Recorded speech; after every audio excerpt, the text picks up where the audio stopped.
அழகு மிகுந்த ராஜகுமாரி மேகமாக போகிறாள்.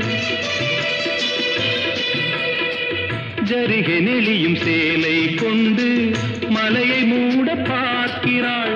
பள்ளம் சிலர் உள்ளம் என ஏன் படைத்தான் ஆண்டவன்?